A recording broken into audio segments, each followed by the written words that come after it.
Okay, good afternoon. Thanks everyone again for joining us in today's webinar on the Strategic Energy Assessment.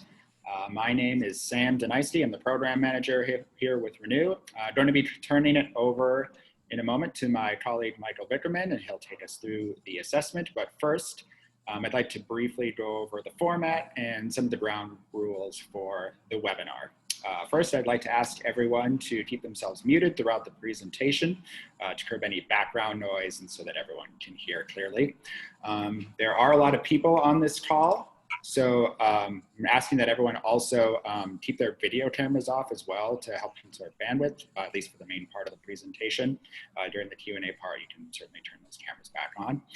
The presentation is going to be roughly 40 minutes. We're going to ask that everyone hold their questions till the end. However, if and when you do have questions, please feel free to type them into the chat window. And you can find the chat function at the bottom center of the page. It's like a little dialogue bubble.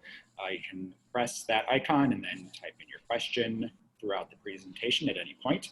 There is also a raise hand function too if you want to get our immediate attention. That can be accessed also by going to the bottom and the bottom left and clicking on the participants button, and that will bring up a window, and then you can click on the raise hand button, which is on the right side, bottom right side of the participants window. You can also lower your hand by doing the same, clicking on the same icon as well.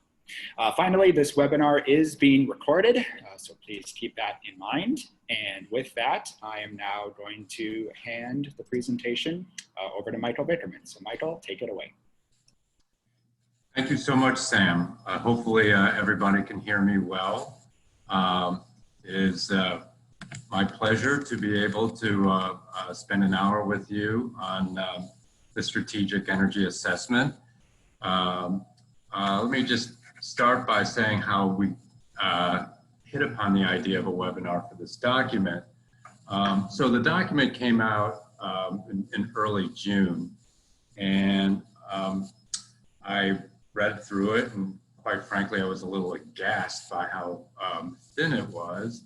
And I talked about it with my colleagues at Renew and saying, well, who's going to read something that is the literary equivalent of a very thin porridge, and yet it's such an important document because it is, after all, an official view of a state agency regarding the future of the state's electric power industry. So it was suggested to me that I put together a webinar in hopes that having gone through this document, that I can help you look for the things that are of most interest to you about the future of Wisconsin's electric power industry, and that you can compose comments on the document, which is available, of course, on the PSC website. The comment period is ongoing. It actually will come to a close on August 14th. So we have a month which to think about what we would want to say to the Public Service Commission. And I also think that in order to make this document and process useful to both the Commission and to the public, it's going to take a group effort. And the group has to include people from outside the Commission, because the Commission seems to want to keep its head down and avoid controversial topics and not make waves, and just do what it needs to do to get through this statutorily required process. Well, I think the situation really is utterly different now from where we've been in the past. And so it's, in a way, our responsibility to provide the Commission with our analysis, where the document needs to be strengthened, where the analysis should be deepened, and to help it overcome its reluctance to engage in some actual looking out of the world for the next 6 years. All right, so I'm trying to advance the slides here. And for some reason it's not happening. We'll try. So hold on.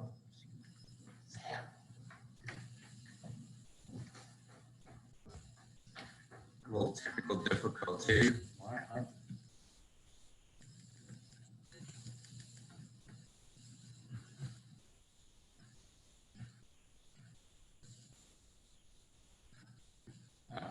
so, okay, great. Thank you so much, Sam. All right, let's get started. So the strategic energy assessment is unfortunately a pretty pale substitute for what was once a rigorous integrated resource planning process. But that was scotched over 20 years ago. What happened afterwards is that the change of the law required the Public Service Commission to perform this analytic process every 2 years, looking out over 7 years. However, there's some very strict limitations to what the commission can do based on the findings, if you can call it that, of this process. That is to say, the commission cannot issue a binding order based on the conclusions of this report. So at best, it's just basically a report. And then the four corners of the scope of the assessment is adequacy and reliability of electric supply and transmission, affordability of customer rates, and environmentally responsible delivery of electric services. Those are the topics that are actually embedded in the statute that created the Strategic Energy Assessment. So now we're in the 10th iteration of the SCA, and a couple of things need to be brought forward to your attention. One is that the process began, the data gathering for this particular edition began in late 2019.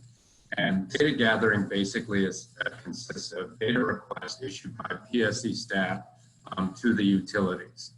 And the data that was largely assembled in this draft came before the onset of the coronavirus outbreak. Another important point in this particular edition is that the PSC transitioned midway through from being a Walker-appointed majority to an Evers-appointed majority. So this happened in March, and this was after the initial data gathering began. One last point I think of note, none of the three commissioners did participate in the most recent SEA of 2018. Yes, Commissioner Nowak is a veteran of several of these SEA processes, but she was not on the commission in 2018. So there may be, I'm hoping, I have reason to believe that there will be more of an openness to expanding the scope of the SEA to go beyond simply the four corners that are prescribed in state law. But as far as I'm concerned, if you're going to purport to call yourself strategic, you really need to ask the right questions. And the right questions are not necessarily those that are the required questions. So what does the SEA ask? Well, as you might expect, the questions would be, does Wisconsin have adequate supplies of electricity? Reliability issues affecting Wisconsin electric providers? How do Wisconsin's electric rates compare with those of other states? And what is the status of Wisconsin's clean energy programs and policies? That's all fine. But there are other questions that while they're at it, trying to figure out where the industry is going and what technological and regulatory trends they need to keep track of, they could ask a few other questions as well. The first one that comes to my mind, at least, is so what exactly has happened at the PSC since the previous SCA was issued 2 years ago? And other questions they could ask are, what are the important regulatory issues that arise from the energy resource transition now underway, a transition that's somewhat soft-pedaled in this document?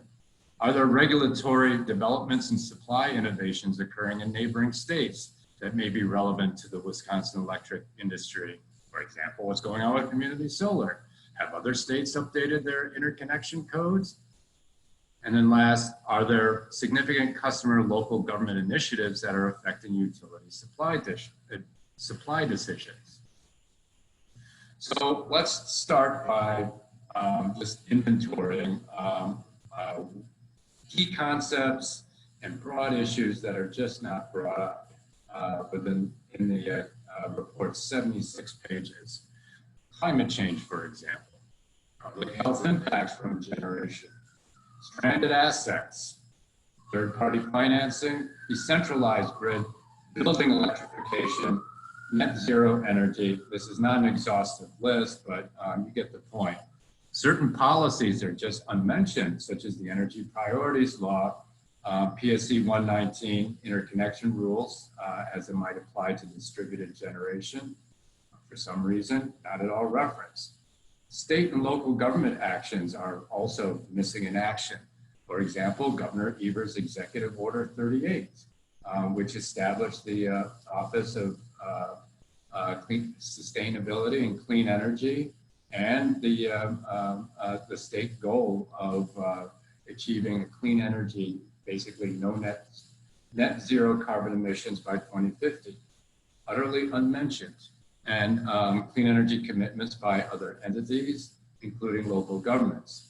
And last, there really isn't any kind of propulsion, a narrative to propel us through this document. It comes across as an assortment and assemblage of statistics and historical data. However, it's just not really telling much of a story. So what we get, and I will soon segue from here into the actual report itself, is a document that's defensive in tone. It's missing some key policies that should provide it with context. It is a remarkably curious document, especially to technological changes and even customer expectations about where the electric industry should be headed. It is reliant on outdated information. It is unfortunately in places riddled with stale concepts, especially with respect to renewables. Sometimes it reads like a document that's 10 years old in terms of the reliability questions surrounding renewables. Also, because the data basically comes from the utilities, there's this utility-centric orientation leads to blind spots because the staff just really did not conduct any independent investigations and inquiries of its own, just doing some internet sleuthing and tracking developments within the region. So what we have today is an assessment that seems frozen in time and disconnected from the world outside of Wisconsin. In a word, myopic. So that's why the word myopia shows up in the title slide. The definition of myopia is lacking in foresight or discernment, narrow in perspective, without concern for broader implications. So we're going to answer one question right away for the PSC, which is what's happened since the previous SEA, and quite a lot has happened. The PSC approved 4 solar farms, totaling 750 megawatts, and utility ownership of 2 of those farms, totaling 450 megawatts. Madison Gas and Electric applied twice to expand their shared solar program, and Renewable Energy Rider, both applications were approved. In late 2018, the Commission approved the third quadrennial plan for Focus on Energy and set in place $22 million in renewable energy incentives over a 4-year period. Other construction projects approved include Cardinal Hickory Creek transmission line and the Nemaji Trail gas plant. It also approved a capital recovery settlement triggered by a permanent shutdown of Pleasant Prairie that happened in 2018. And last, approved several utility provided EV charging services. Well, the commission is definitely has a lot on its plate, and the public should know what those actions were, so we could discern a trend or an inflection point, even if the commission is loath to comment on it. Another thing they could ask is, so what's pending before the PSC today? Well, we have 4 solar CPCN applications, a grand total of 700 megawatts.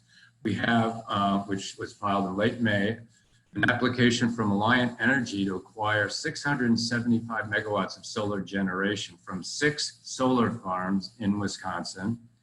Another application from MG&E to supply individual customers, which are usually institutional customers, with solar through its Renewable Energy Rider program. An ongoing electric vehicle investigation, and a recently convened investigation into parallel generation rates and PERPA pricing. On that score, a deadline for initial round of comments happened actually at noon today. This is definitely a hot topic and very much in the forefront of the Commission's windshield. All right, so when I say frozen in time, I'm thinking a lot about the map that you see in front of you. This is a map of Wisconsin generating units. The arrows are pointing to coal plants that have already been taken offline. They have been permanently shut down. This is supposed to be a map of the generation landscape in 2020. So why does Pleasant Prairie show up, or Alma, or Pulliam? It's a big mystery.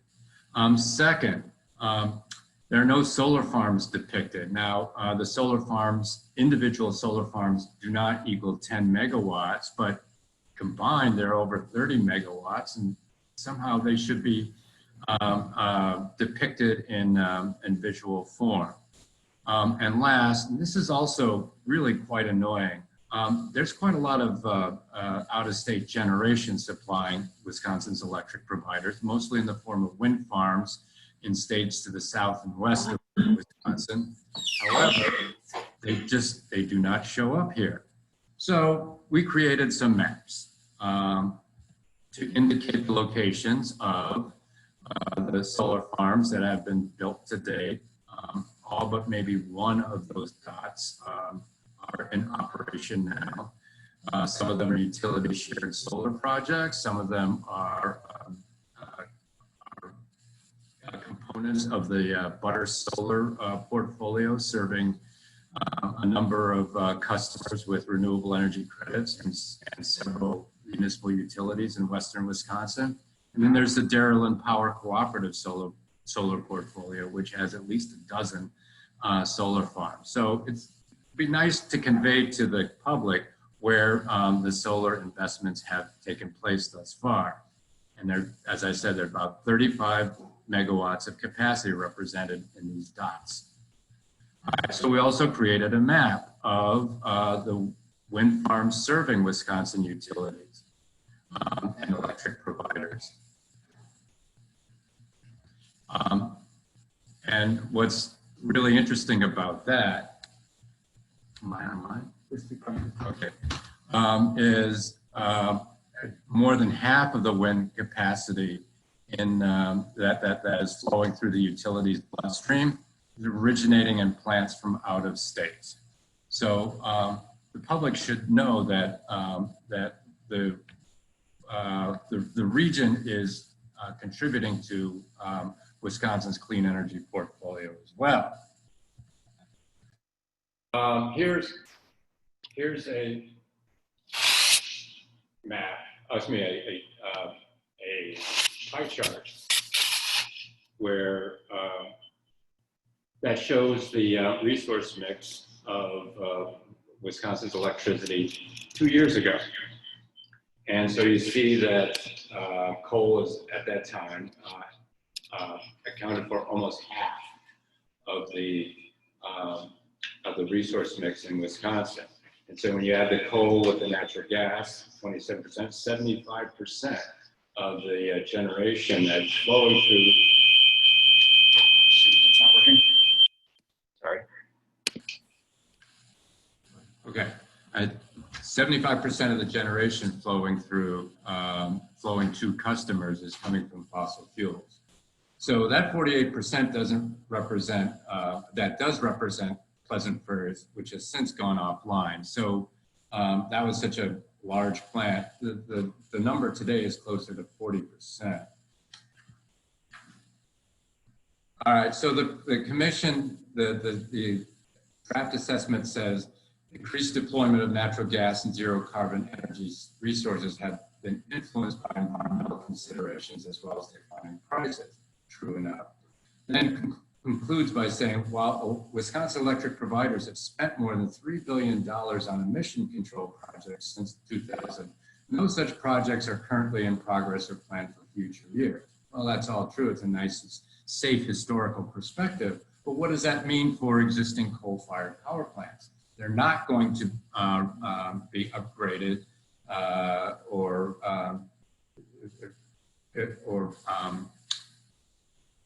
modified in any way. How much more time do they have as active generators? So this is an example of dots that are just pleading to be connected, but the document just will not go there. So then we get something like this. This is from page 18 of the draft SEA.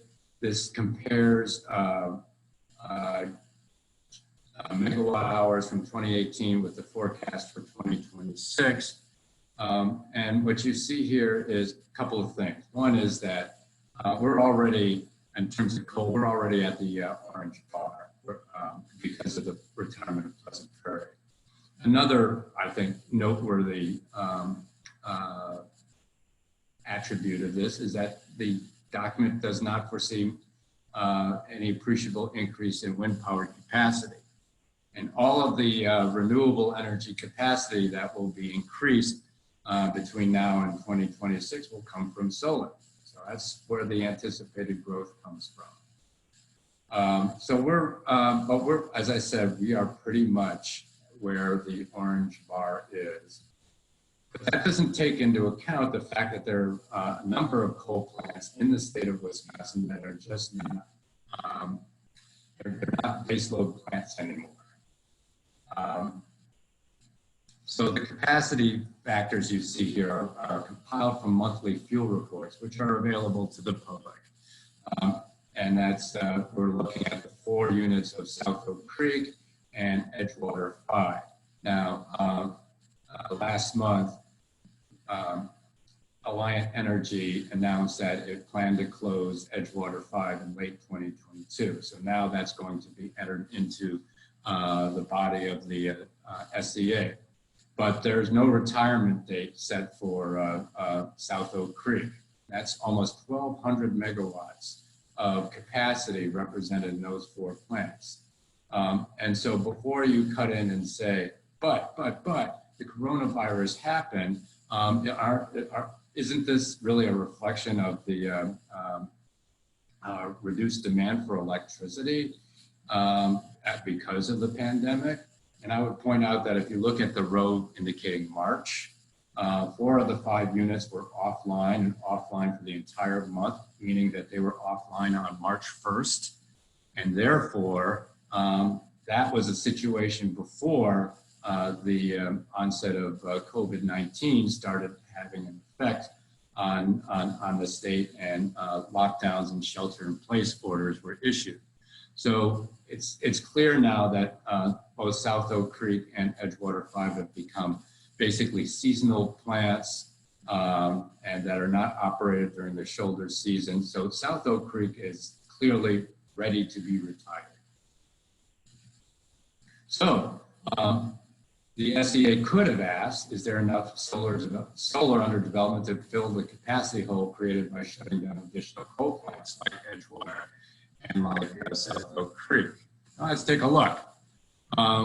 So the commission has approved 750 megawatts of solar, mostly solar, and 150 megawatts of wind in Iowa. So that's 749 megawatts is the solar only total. So that's in place. Under review are an additional 900 megawatts of solar covering most of large parts of southern Wisconsin. 3 of these plants are included in Alliance Solar CA. But let's remember that the PSC does not review all the solar farm developments. If the project is less than 100 megawatts, the application is reviewed by the local authority. It could be the township, it could be the county. And some of the these applications have already been reviewed and approved. And some of them are, 3 of them are going into Alliance Solar CA. And then we know that there are more in the pipeline that are likely to materialize as CPCN applications before the end of the year. So I would say the answer to this question is, we'll get to the answer to that question on slide 32. Here's a transmission map. There's a section of the SEA that looks at transmission. It certainly does depict the backbone, the transmission backbone in Wisconsin, but it reaches a border and suddenly it disappears. It's not clear how the map, these lines interrelate with the transmission backbone around the region. We really should see a map of the backbone of the entire regional transmission system. Right now, what we have here is the lines going up to the edge of the state, and then all of a sudden, terra incognita, and you might think, ooh, there'd be sea dragons there on the other side.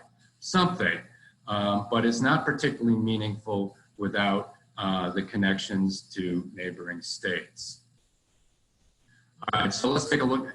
And the reason why this is important is because so much of Wisconsin's clean energy comes from other states. And especially the wind power market is growing very rapidly in the MISO region. And for example, in Iowa, more than 40% of the electricity generated today comes from wind power, and will probably surpass 50% next year.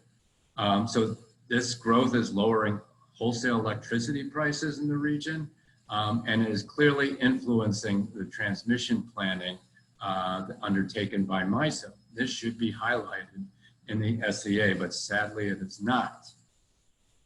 And I would say that Wisconsin being dead last in that roster of states, and this is almost Hall of Shame material. All right, so here we go. On the chapter of reliability and resilience, we have little gems like renewable resources can present more complications for maintaining the balance than baseload resources, which are more consistently available at all times of the day.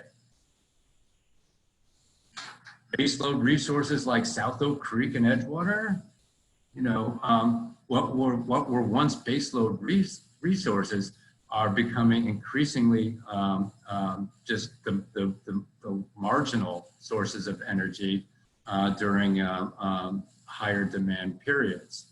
So I mean, that's an example of outdated thinking that unfortunately does does blemish this document. Also,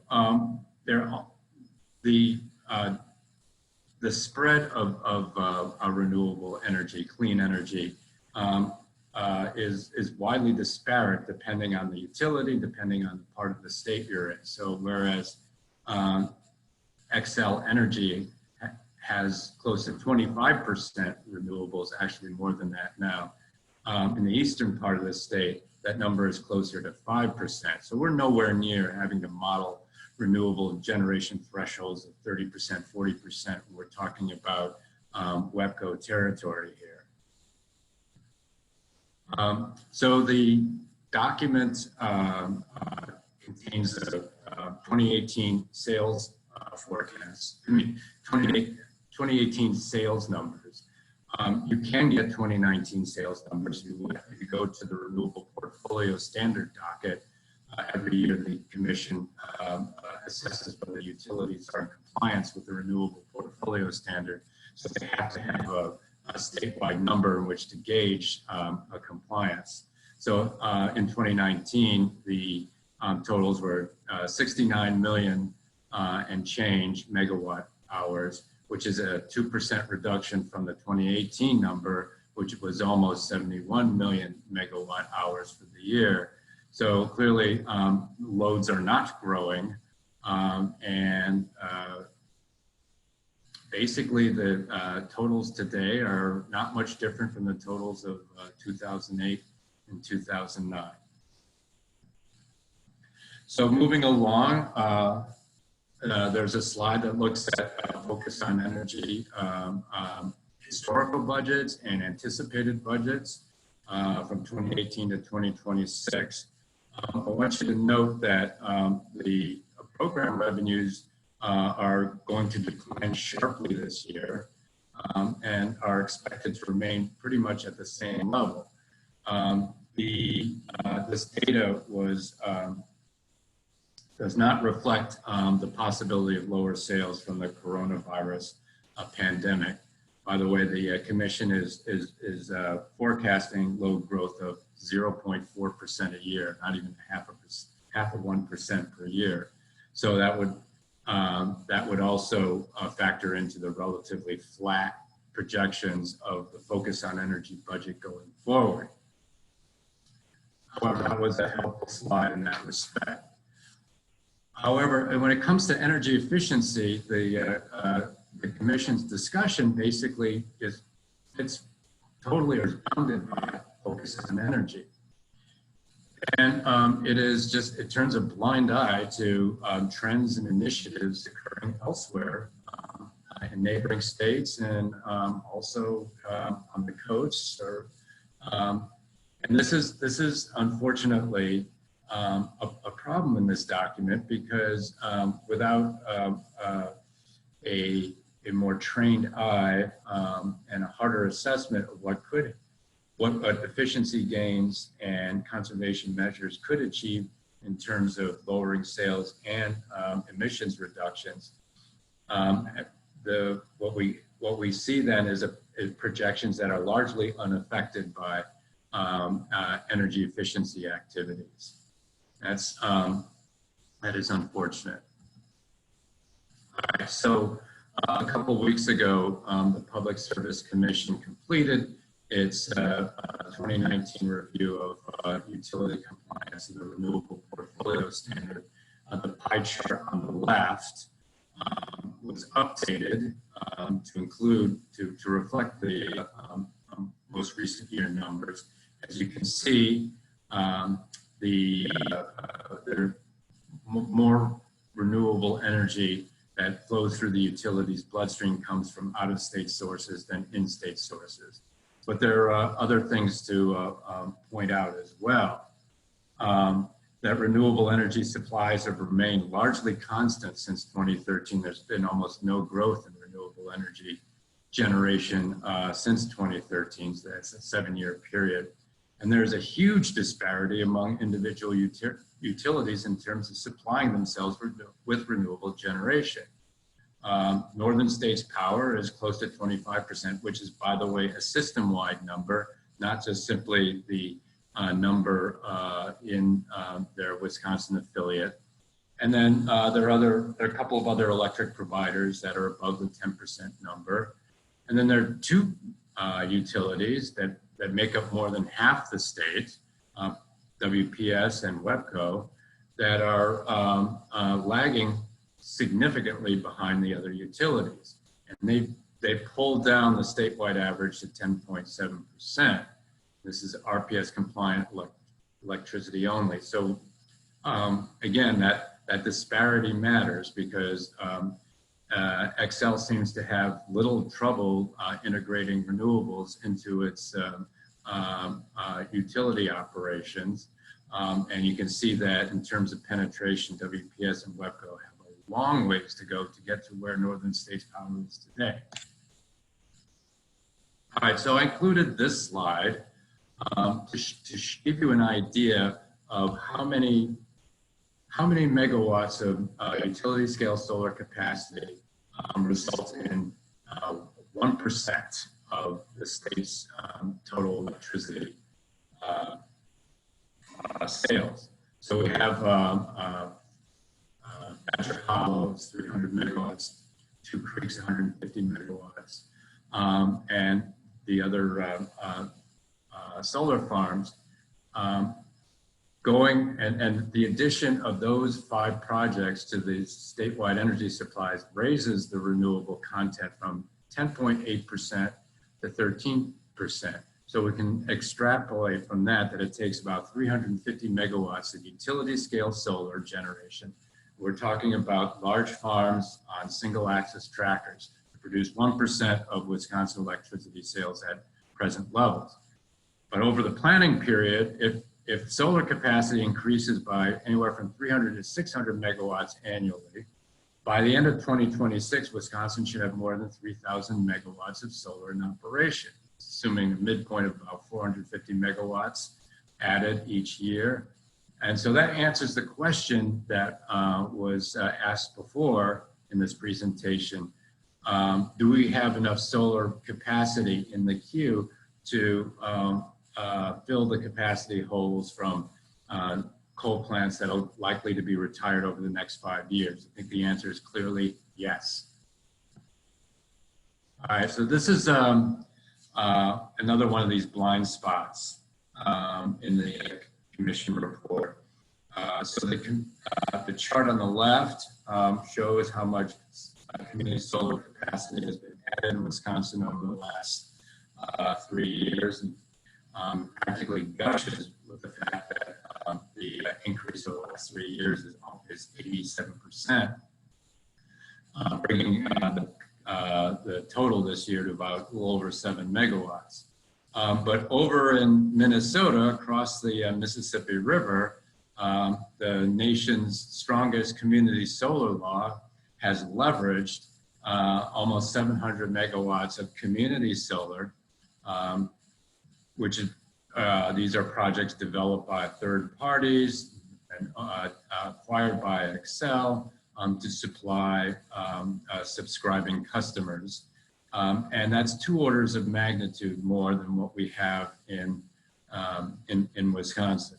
So, and there's just no reference in the SEA to Minnesota's community solar law or its results to date. So you might think, looking at the chart on the left, wow, that's really impressive. Wow. Distributed energy resources. And a couple of SEAs ago, the commission started compiling data, aggregated data on distributed energy resources. And this year, it is determined that you add up all the capacity represented by this generation, it's a little bit more than 1.5%. And solar accounts for 38% of that amount and 95% of the installation. So it helpfully tells us there are nearly 6,500 solar installations that are interconnected to utilities. There's a lot that's missing here too. So you would think in this section there might be some reference to the parallel generation docket and some of the issues that are likely to be investigated in that proceeding. some sort of discussion about third-party ownership, some sort of assessment on whether interconnection standards might be updating, as has happened in Minnesota, Iowa, and Illinois, and is happening in Michigan. One sentence in this section that addresses net metering, which is provided below. So this is, there's a lot of statistics here, but not much in the way of policy substance. Now moving to more on distributed energy resources. The bottom chart is actually quite interesting because what it tells us is that there's actually less distributed generation capacity online now than there was, say, in 2012 and 2013, and about the same as there was in 2008. And the reason is, while solar has been growing, there have been installations fueled by biogas, landfill gas, and wind that have been taken offline. And the combined effect of the retirements of these other resources more than outweighed the gain from solar. Storage shows up here, but it's basically the line is invisible.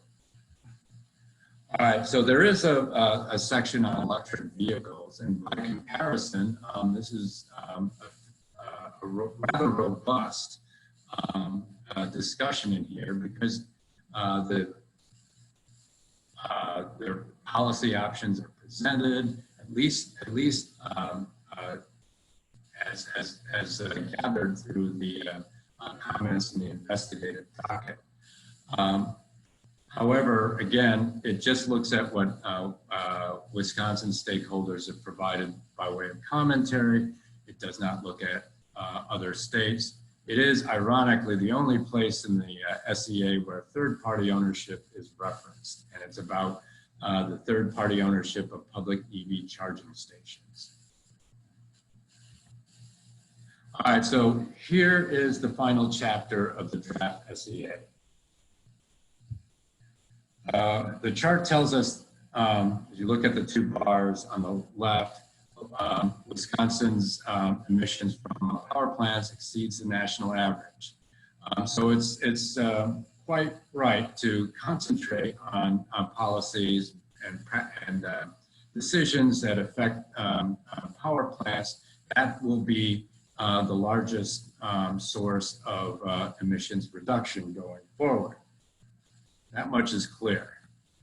However, what ensues is a pretty blinkered, frustrating discussion and that assessment is attributable to a number of problems, such as being 100% reliant on utility responses to data requests, a decision just not to look beyond one's own borders. This discussion doesn't even explain why Wisconsin utilities have adopted carbon emission reduction goals. What is driving those utility electric provider decisions? It does not say, because this is where you would think you might stumble across the words climate change, but that doesn't happen here. It is just missing in action. So the Commission does look backwards from 2018 and show that the amount of reduction from the 2005 baseline is nothing to sneeze at. But looking forward, it sticks in its head. It just does not want to even acknowledge existing trends and pricing. And as I mentioned before, energy efficiency is really given short shrift. So it's almost a non-player in the emissions reduction outlook going forward. The Commission does not acknowledge the closing of coal plants outside the state of Wisconsin. The largest coal plant in North Dakota, for example, is coming offline in a couple of years. The first of the Sherco plants owned by Xcel Energy is also slated for permanent retirement in 2023. 2023, and by 2021, fossil fuels will account for only 33% of Excel's resource mix. We're pretty proud of that. And that's my source of data for this Excel's projections. And now was actually 2017. So that, and one should not be surprised to see a bar chart that looks like this. So we see a significant reduction from 2005 to 2018, and the reduction in 2020 that's attributable to the closing of Pleasant Prairie and Pulliam, but almost no reduction, no meaningful reduction going out over the next 6 years. And so the forecast is only for a 1 million metric ton drop in CO2 emissions over the next 6.5 years. And extrapolating from that rate, it would take nearly 200 years to achieve 100% clean energy within the state's electric power sector. So that's the grand finale that we are left with. So from there, just a couple of slides about comments. As I mentioned before, the deadline for comments is August 14th. And just a few helpful hints about what to say. If you're representing an organization, make sure that you define the interest of your organization in the future of the electric power industry.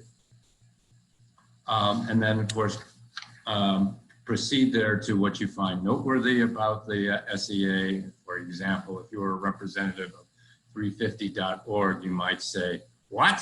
No mention of climate change? For example. And then feel free to offer recommendations for future lines of inquiry. For example, integrating carbon reduction goals in PSC administered programs such as Focus on Energy might be a good thing.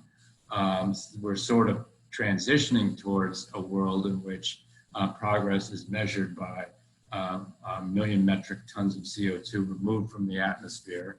That would make sense. And then this is pretty much the last slide. Back in 2018, we had a pretty thin representation of the public here as usual suspects when it comes to commission proceedings. Certainly by no means a representative of a broad public. And so it was understandable. It was such a yawner of a document. And the rate of change then was just beginning, just on the horizon. We've definitely swung into a much faster rate of change in the last 2 years.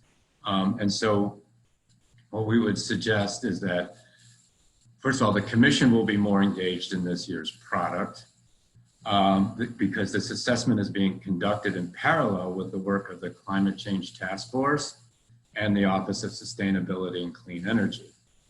But it would help matters greatly to have a much broader cross-section of the public weighing in on what is clearly a visionless document, a document that, for all its weaknesses, right now represents the official view of the PSC regarding the future of the industry it regulates. So we want to strengthen this document, we want to make it work for us.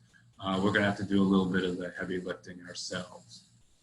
And with that, I'm ready for your questions. And by the way,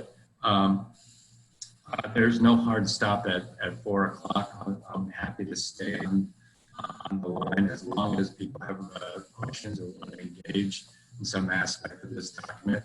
I really thank you for staying with me through this hour.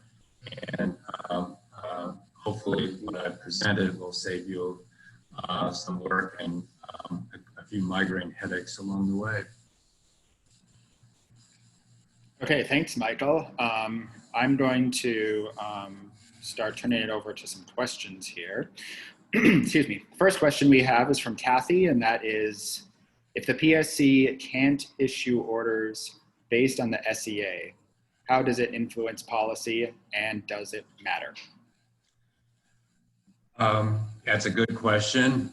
What the PSC can take from a document like this is material that can lead it to open up future dockets, investigations into other some emerging trends. For example, it can start thinking a little more seriously about a storage. It can start thinking seriously about updating interconnection rules. Those aren't decisions, those are just merely proceedings. The commission can open up a proceeding basically anytime it wants, and with good information, it would be well prepared to explain to the public why a new proceeding, a new investigation is necessary. So the SEA does have value there in helping the commission set its own research and policy investigation agenda going forward. Okay, the next question is from Susan, and that is, why is the current strategic energy assessment so inadequate?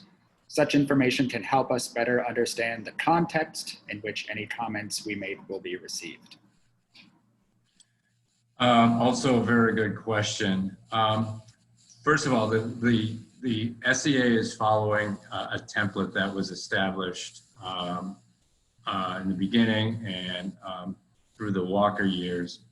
The Walker years were known, well, among other things, was a very policy-averse time at the Public Service Commission.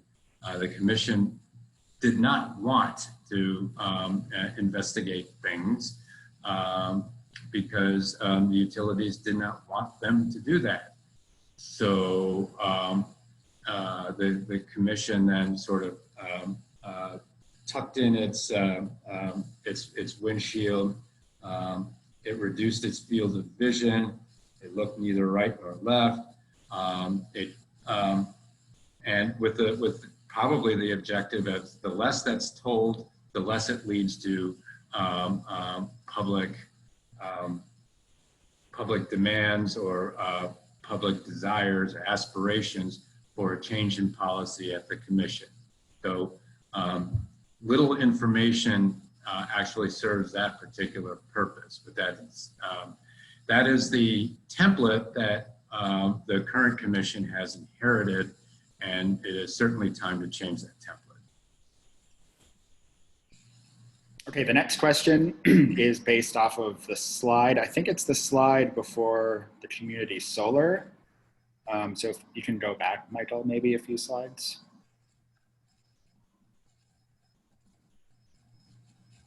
The question is, maybe I should just unmute Doug here and he can ask. Was it, Doug, do you want to just ask your question? I wasn't sure. Yeah, you were quoting something in the document as to how much of the power supplied was renewable versus coming from other sources, and you had I think Excel at 25% and some others at 6 or 5 or whatever. And I'm wondering if those numbers are based on deliveries or based on stated or rated capacity, because there's a big difference there. And rated capacity for some facilities is much higher than what can actually be delivered. Yes, the Renewable Portfolio Standard is an energy-based standard. Capacity really doesn't enter into things. So the percentages you see here is the renewable content of all the electricity sold to retail customers of that particular utility. So capacity factors really don't enter into things. It's how large a portfolio of renewable energy supply does the utility have relative to its total supply? Does that answer your question? Absolutely, yes. Okay, the next question. Yep, quite a few. Okay. The next question is from Beth. That is, shouldn't we use 2010 2010 baseline, as that is what the IPCC calls for in CO2 emission reduction goals? I really don't know the answer to that question. I don't know how the 2005 baseline came into being. I assume that it was in some ways connected to IPCC protocols. I'm sure someone else on this in this webinar knows the answer to that question. Sadly, I'm not that person.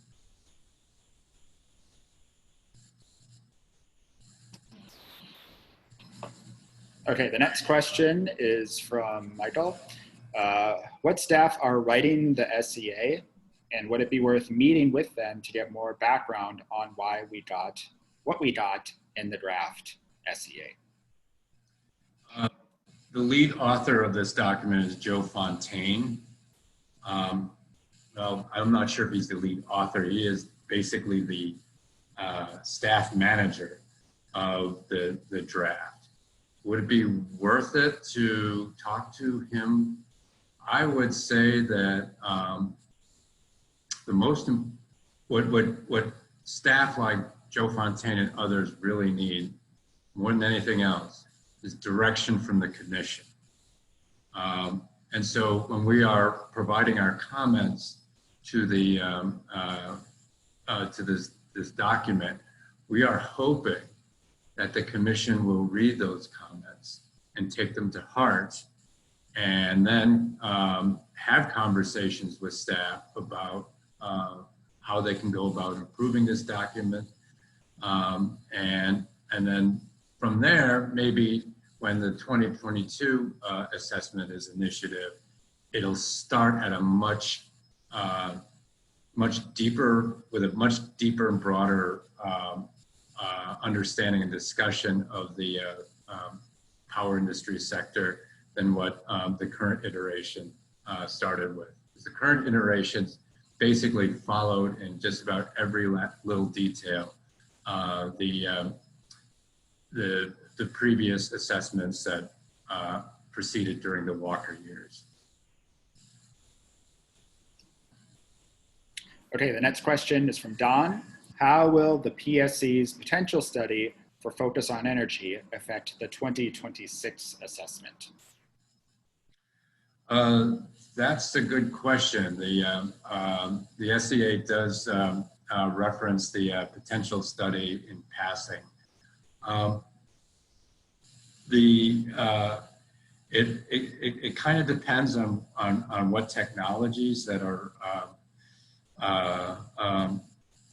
considered viable for a potential study. Honestly, I think the most important variable in the potential study is the evaluation criteria. And the stronger and more carbon-based the evaluation criteria becomes, I think the more that SEAs and other commission proceedings will, the broader the commission's perspective will be on efficiency, and perhaps they'll take a more forceful view of efficiency's ability to reduce emissions. Because there's no real discussion on building electrification and marrying building electrification to cleaner generation, there's a lot that's being sort of edited out of the potential study right now that might go back in with a more carbon-oriented criteria for program evaluation.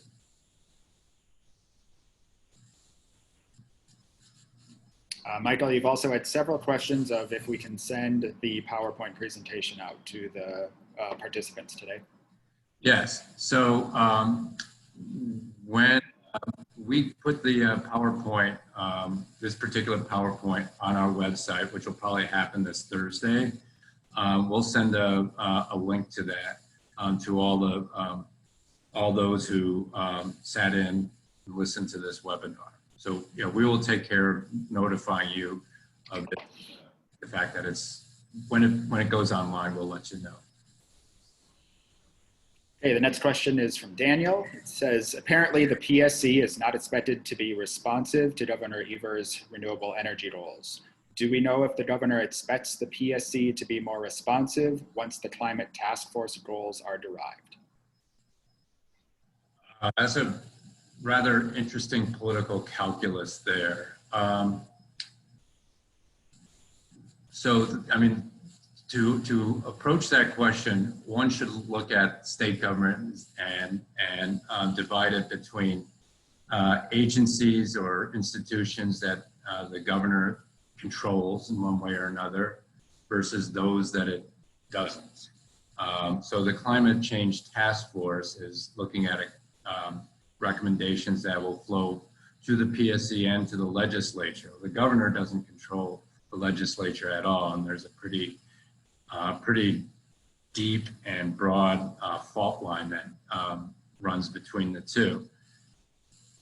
In terms of what the governor can control, I mean, the PSC is basically his most powerful instrument for affecting clean energy changes and initiatives to advance clean energy. He doesn't have a stronger tool in the toolbox for doing that besides the Public Service Commission. So I think there will have to be a pretty frank discussion about the centrality of the PSC's role in advancing the governor's clean energy agenda. Right now, it's clear that discussion hasn't filtered down to the staff level, as exemplified by the fact that governor's executive's orders do not show up in this document, but clearly they have to. Otherwise, people will just notice it and say, well, what kind of empty exercise is this?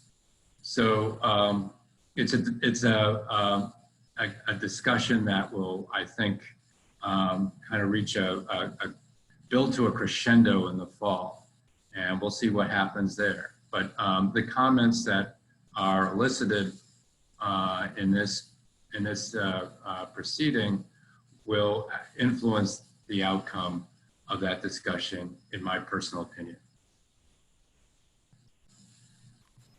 Okay, this is the last question, but if I have missed any, I apologize. Please either type it in again or do the raise hand function. But the question we have right now is, can you explain the process in finalizing the SEA after the public commenting period ends?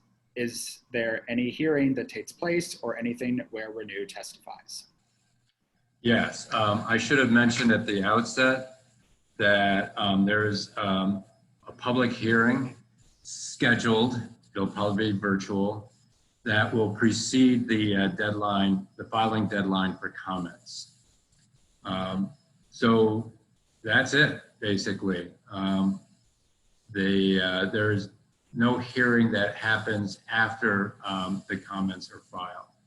Now, back in 2018, maybe 2 to 3 weeks elapsed between the comments being filed and the issuance of the final draft, the final SEA. There were some changes made to that document based on our comments in 2018. We thought that the way they characterized the distributed energy marketplace, particularly the output totals from these systems, needed to be recalibrated. And the PSC took that to heart. We saw that, actually I saw that in the current draft, that they've changed their methodology for estimating output from distributed generation. I guess the question is, how much rewriting is the staff willing or is able to perform between now and the issuance of the final SEA. But the final SEA will draw attention. And if its conclusions or its projections remain as weak as they are in the draft, that will be noticed, and that will be the subject of some additional conversation, and probably will result in a little bit of impatience on the part of certain stakeholder groups. And so, but we're trying to show them how they can improve the document without having to start over from scratch. And if they do that and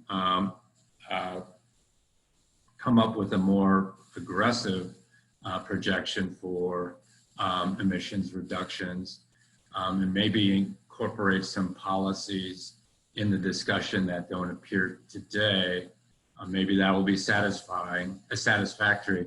And then they can start the next round just thinking about a new template altogether for the SEA. Okay, we got a couple more questions that came in. Is Renew going to put together an easy to complete public comment template so we can share and encourage others to submit comments to? Well, I think this presentation goes a long ways towards being that. I think it lays out the inadequacies of this document quite clearly.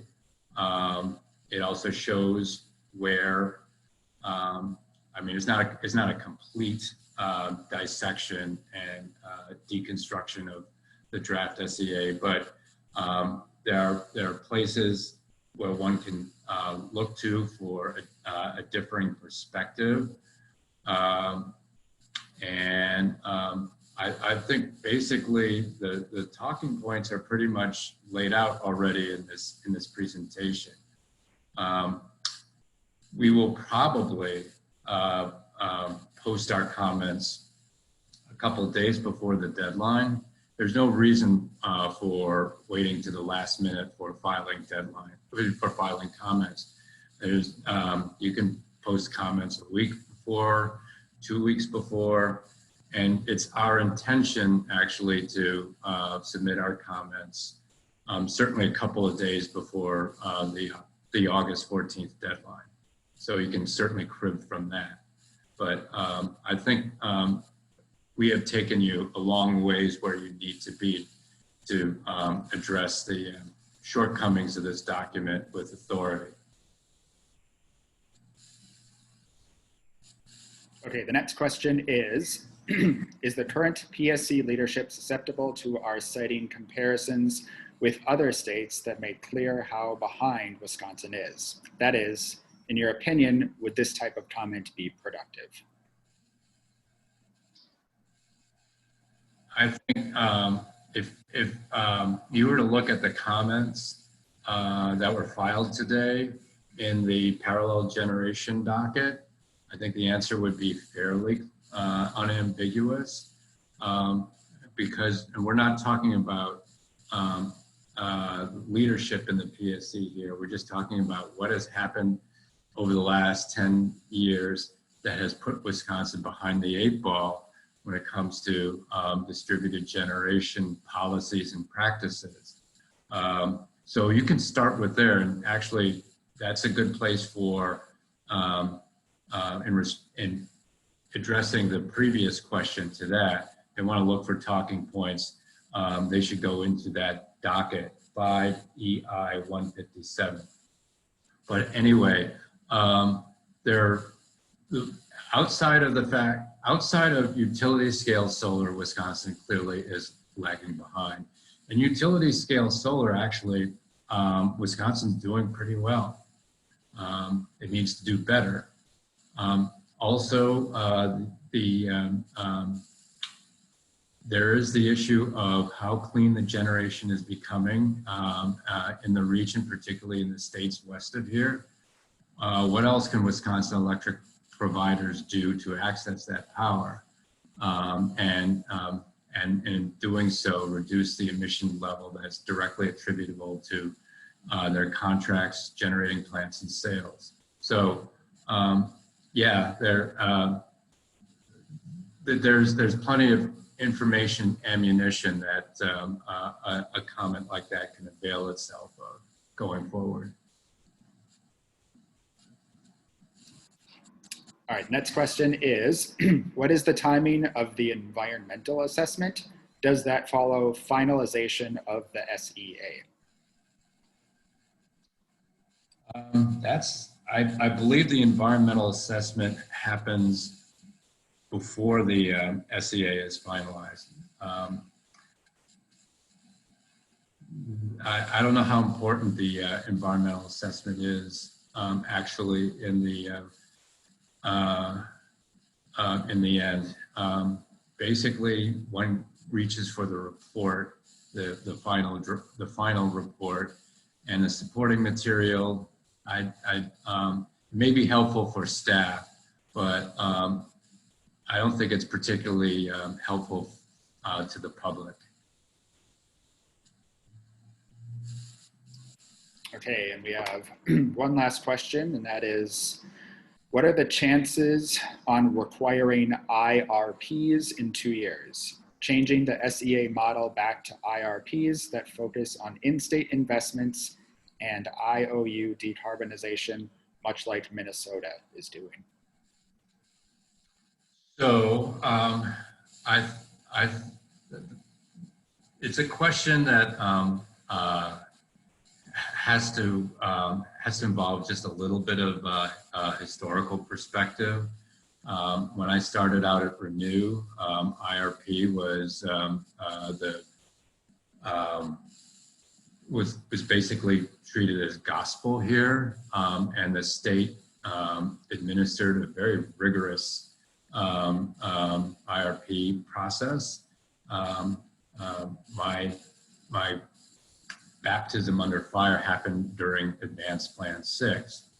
I think it's fair to say that the IRP process probably generated more paper, it became a rather cumbersome and unwieldy process. And there probably are ways to fix that particular aspect of it, instead of what the legislature decided to do in 1998, which was to throw the baby out with the bathwater.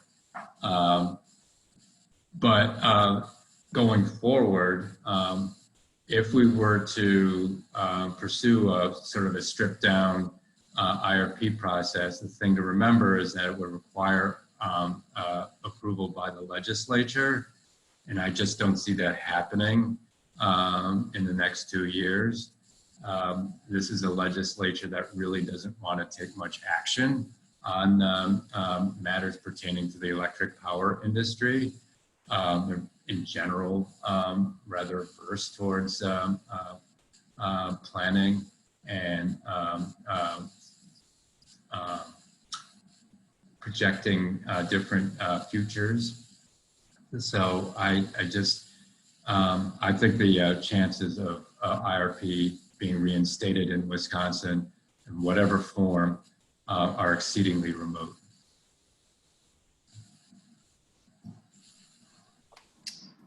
Okay, that does it for all the questions that we had come in. I am gonna see if anyone, put out one last call for questions, if anyone else has any, otherwise that will be it.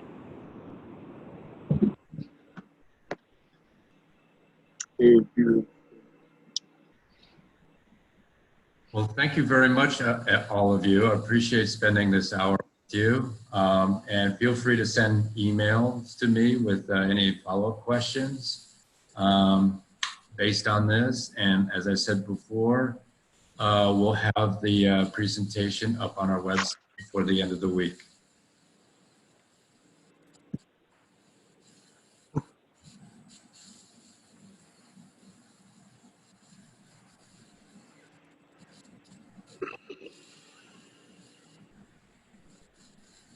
All right, thank you all.